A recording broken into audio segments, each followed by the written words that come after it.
Today on Earth Focus, pioneering renewable energy in Southern Africa, the people and technologies that are reshaping Africa's energy future. Coming up on Earth Focus. Africa is a continent in transition. While some African countries are experiencing an oil and gas boom, half of Africa's population continues to live on less than $1.25 a day. And most of the poor lack not only income, but also access to affordable and reliable sources of energy. Without electricity, students can't study when the sun goes down. Clinics can't refrigerate vaccine, and businesses shut their doors. The cycle of poverty continues.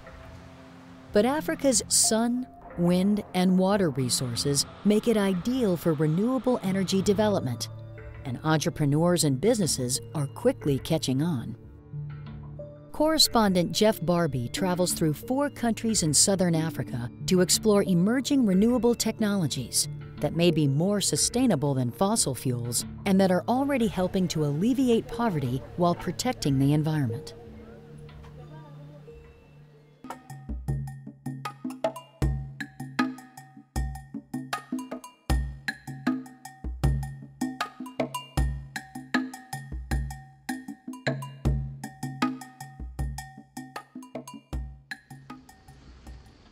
Botswana is best known for diamonds, big game, sunshine, and desert.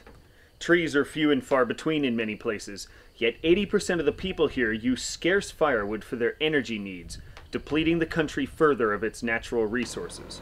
Crosby Menzies from Solar Cookers for Africa is on a mission to change all of that. I got into solar cooking when visiting schools around the country and watching the way that they prepared the food using firewood. I'd seen the technology in Zambia and I just thought this is an absolute no-brainer.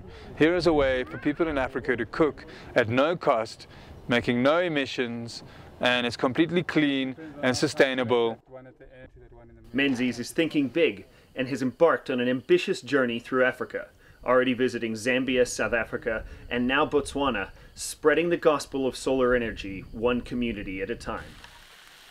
I like the idea of a continent where the sun comes up and millions of dishes are faced towards the sun to do the daily cooking. The United Nations Environmental Program reports that Africa is losing nearly 10 million acres of forest every year, twice the world's average deforestation rate. This is not from clear cutting by timber companies.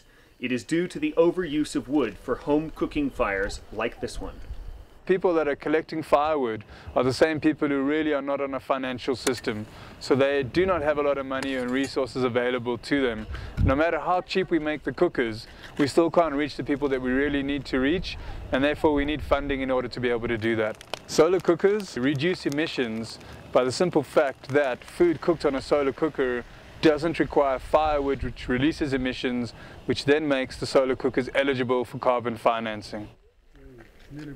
Aside from government and private support, a recent international agreement called the RED system has made it easier for projects like Menzies to tap into the carbon markets for funding. We've been working in carbon trading mechanisms whereby we're able to put our solar cookers into communities that's financed through the carbon markets. The solar dishes focus light from the sun onto a pot, and Menzies believes the systems are easy enough for anyone to use. There's our power. Solar cookers come in a box that you can carry on the back of a bicycle.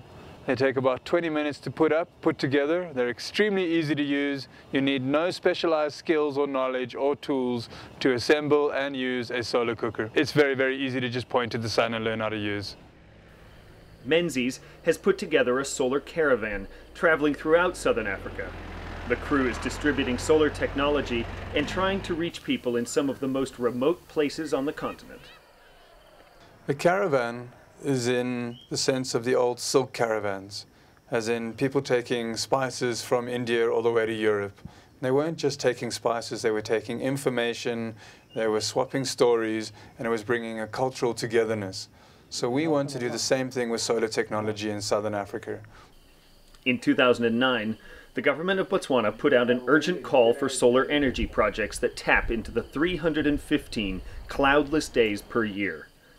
If this stable democracy of 2 million people manages to capture only a small part of that energy, the future of the environment and the people will be very bright indeed. You don't have people without the environment. You don't have an environment without people. To be promoting technologies that can actually assist people while helping the environment, I couldn't imagine doing a better thing. I couldn't imagine it. There's simply nothing I would want to do more than what I'm doing right now.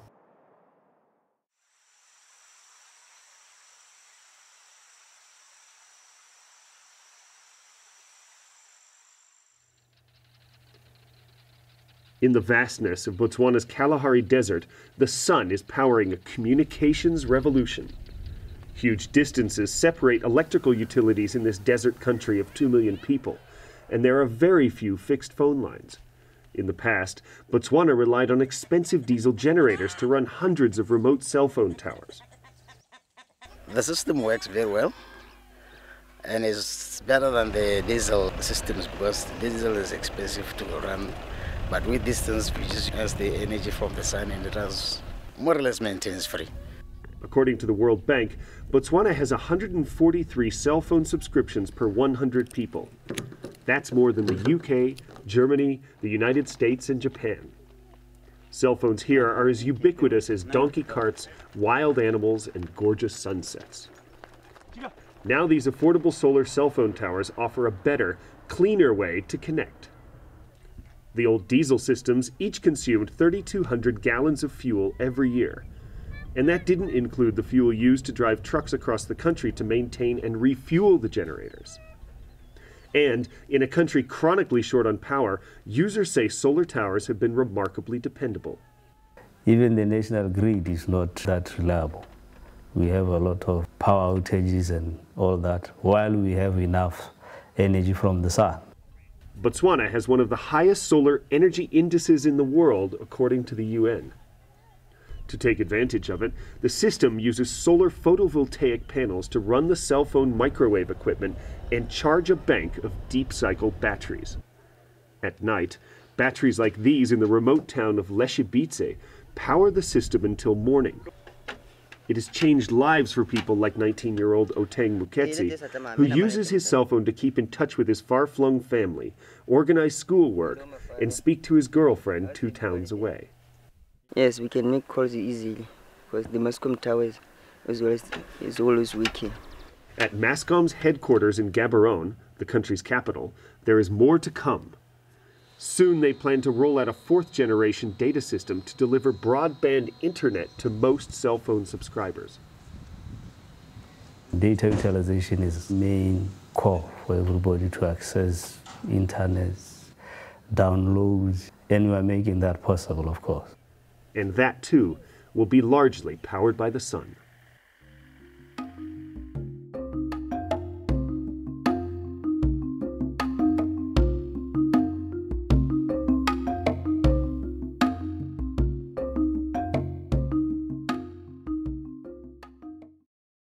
The first time I opened my eyes, I saw hydropower. I was born into the hydroelectric business. Our family's been hydropowered 60 years. My uncle and my father did the development on the first plant. We lived on a little farm down in the Eastern Cape, and electricity was an unknown thing in that part of the world at that time. Since 1978, Pat Downey has been an alternative energy pioneer. He designs microhydroelectric power stations, known more simply as microhydros. Like their much larger cousins, these small plants generate electricity from kinetic energy released from falling water, but the similarity ends there. Until recently, Downey's small systems were too expensive to compete with grid electricity prices, but the increase in power costs and new technological breakthroughs have now driven consumers to his workshop in the small town of Hofmeyer, South Africa, about 9 hours' drive from Cape Town. Yeah, hydropower was not economically viable because the government actually subsidized the production of electricity. So South Africa had one of the cheapest electricity rates in the world. That has now changed dramatically. Now subsidies are being reduced and national utility have now got to show a profit. They're not getting a handout from the government. South Africa's state-run energy company called Eskom has raised electricity tariffs by 40% per year for the last few years and vows to continue. So Downey sprung into action and partnered with local engineer Dennis Clark to create Vortex Hydro Systems. The company helps farmers and rural communities develop small-scale hydroelectric power systems that reduce their power costs. But he doesn't just want to cut costs, he wants to clear the skies. Coal-fired nuclear power stations, I don't like those things. And I mean, what does a coal-fired power station do? When you get up in the Johannesburg area, you look at all the smog there. Where's it come from? It comes from a coal-fired power station. People want the systems, and they realize not only the advantages of generating their own power from a cost point of view, but also the effect it has on the environment. Microhydro is roughly classified as any plant that produces less than 300 kilowatts of electricity. Vortex Hydro markets cross-flow turbines like this one that produce about 56 kilowatts. This is enough power for roughly 20 homes. Each plant prevents about 16 tons of carbon and sulfur dioxides from being released by a coal-fired power station. But there is a stigma attached to microhydro power that has prevented it from being widely adopted. The biggest challenge is awareness of what it's really all about. Because the moment you mention hydropower, the thought comes up of massive dams, massive hydropower schemes. The advantage of microhydro is that you use a small portion of the river to generate the fall, and without actually interfering with the flow. The environmental impact of a microhydro scheme on the ecology of a river is limited to the footprint of the turbine itself. Unlike large-scale dams like this one, the Harip Dam, which flood huge areas of land, cut off migrating species and cause habitat loss, Downey feels that the environmental benefits of microhydro systems far outweigh their small impact. It is ecologically sustainable because you're not using a resource. I mean, in South Africa, water is a scarce resource, but you're only using the energy in the water. Downey has built more than 60 microhydro power stations across Africa. His turbines are generating power in Malawi, Lesotho, South Africa, and in the Democratic Republic of Congo, the government has commissioned 2 that he is currently working on. The energy in falling water has powered human systems like grain milling for thousands of years. And today, Downey believes, it is still one of the best hopes for removing our dependency on fossil fuels. If we could have thousands of microhydros feeding into the national grid and shutting down our coal-fired power stations, that's a dream.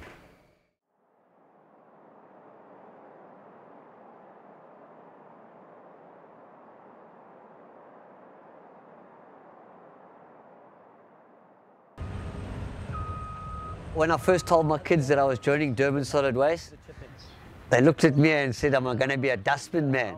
Today, when they look at me and what I'm doing and how much they're learning about what their father is heading up, they only come with pride and passion, and they often come to my project. Mark Wright is working on the frontier of green technology, creating electricity from trash at dumps around the South African city of Durban. And now this city of 3.5 million people is drawing power from this surprising source. Botswana Road landfill is probably one of the largest landfills in southern Africa.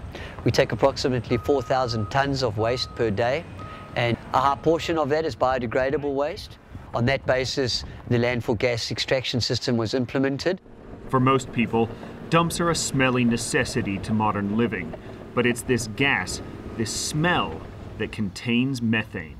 In our case, we actively extract the landfill gas through an extraction system in the landfill and take it down to the gas compound, where we then use it as a fuel through the engines, which generate the electricity and put back into the electricity grid. Long perforated pipes are laid in vast trenches and then covered. These hoses siphon the methane that comes off of the decomposing layers of garbage. This gas is channeled to the power generation compound. 108 cubic meters of gas an hour comes from each well, and foreign experts who visit the project are amazed at what this third world city has accomplished. Here we are in the brain center of the whole project, and here we have the computer which shows a very simple process that takes place. The extraction of the landfill gas diverted to the gas engines. The methane is used as the fuel to turn the engine, which generates the electricity and put back into the electricity grid. With the system that we've got here now and the current rate of gas extraction, we are currently generating enough power to supply about 5,000 to 6,000 low-cost houses.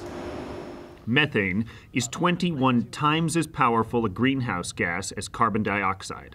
That means that saving or burning 1 ton of methane is equal to preventing 21 tons of CO2 from being released into the atmosphere. So by preventing this gas from escaping and using it to replace dirty coal power, the project is offering a major emissions reduction that, if used widely, has the power to slow climate change. These emissions reductions are called carbon credits, and the city of Durban is trying to sell these credits to help fund the project. A developing country like South Africa is reliant on carbon trading to fund a project of this nature. A project of this nature, just on electricity sales, due to the low cost of electricity, would not be financially feasible. With World Bank and other funding, the project is secure for now, but by getting their carbon credits approved, the project will be successful far into the future, creating green landfill sites that improve the quality of life in this coastal city.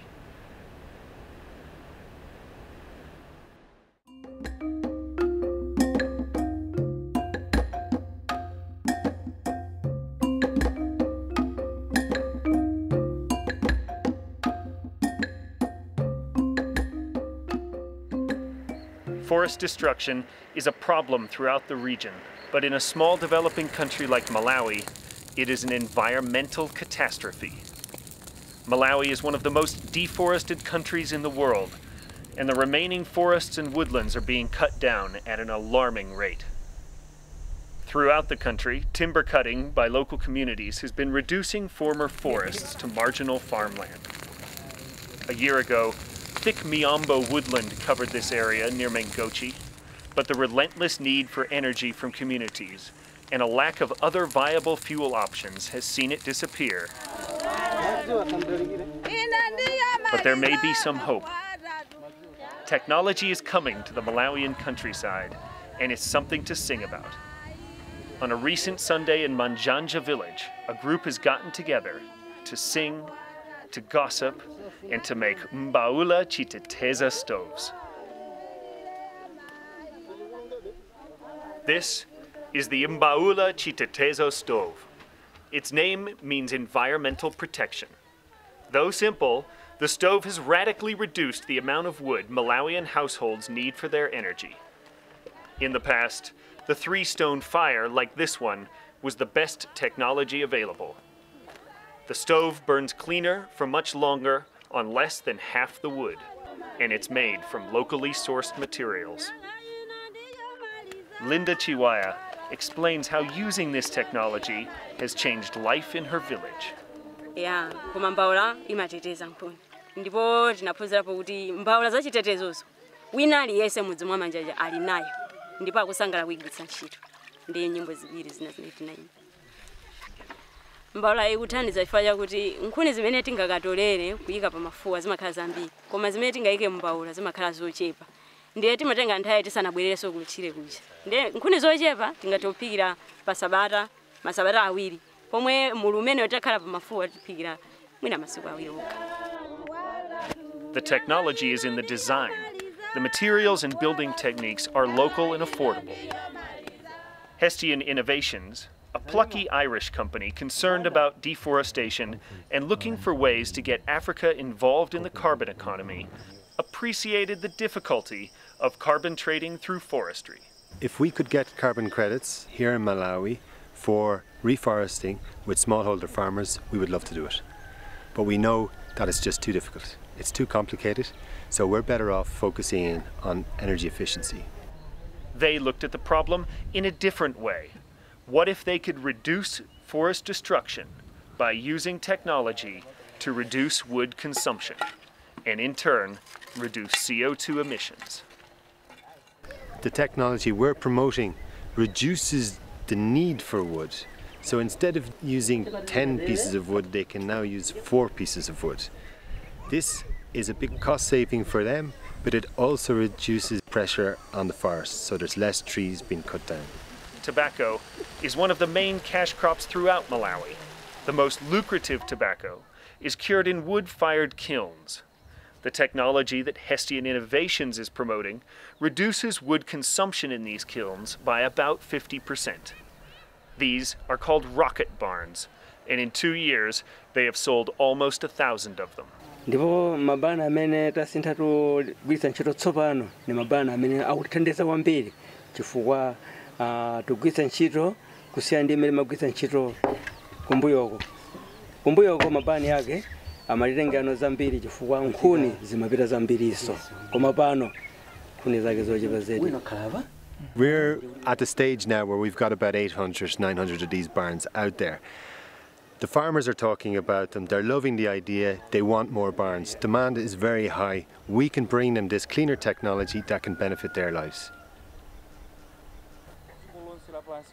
By selling stoves and barns through microloans on a massive scale and using carbon financing to help fund part of the costs, Hestian Innovations reduces carbon emissions and makes their money through a long-term monitoring system, which measures how much CO2 is not going into the atmosphere. We don't get a carbon credit for building a barn or for building a stove. We get carbon credits when we can verifiably demonstrate that these technologies are working. So we're not going to build the barn for this farmer and walk away. We have to come back here every year for the next 6 years, possibly for the next 20 years. And that's something very good. That's after-sales service that just doesn't exist. It is a long-term commitment that is rare in Africa, even among aid agencies. And right now, that commitment is coming from carbon trading. Our project would never have got to where it is today without carbon trading. And carbon trading gives us very ambitious targets to reach, and we can reach them. African forests can be a part of the solution to global warming. Africans and project developers in Africa are eager and prepared to enter the carbon trade and use it to create sustainable forestry projects.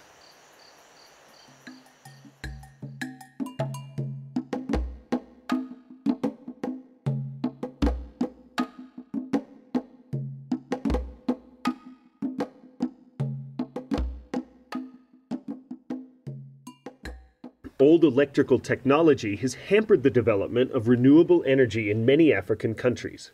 But Namibia has a plan to wean itself off of expensive electricity imports from nearby South Africa.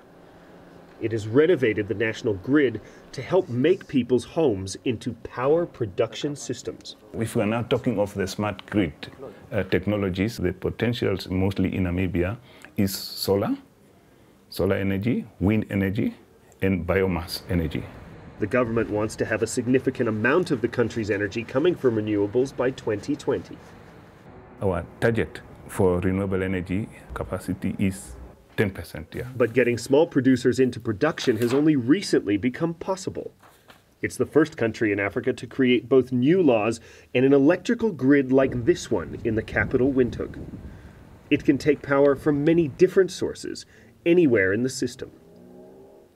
Architect Wim de Wolf installed a solar array to reduce his own electricity costs and also to show his clients what is possible with the new technology. It is a very smart investment because the payback of this investment would be between 6 and 8 years. But also, if smaller consumers could be helping out the system by putting that in the grid, we would not have to import that much energy from South Africa because we could be a lot more self-sufficient.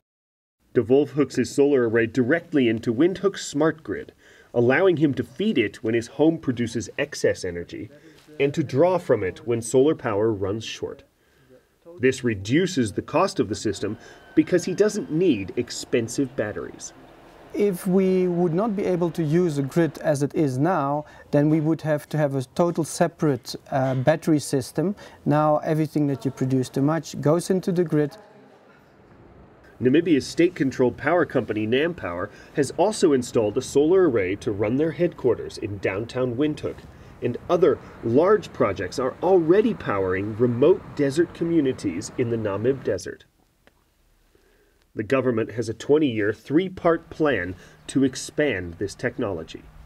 Number one is individuals to take up loans, because you know that these products are very expensive. It's a 5-year program, and then you have to deposit 5%. The interest rate is also 5%. Component two, there's the government responsibility of connecting all the far remote schools, clinics to renewable energy technologies. And then the last one is to establish what we called energy shops. The shops will sell renewable energy systems and sign up customers to the government loan program. It will take years to reach their goals, but officials believe the system should already be a model for other countries in Africa. On a continent beset by chronic energy shortages, this kind of green solution could change the lives of millions.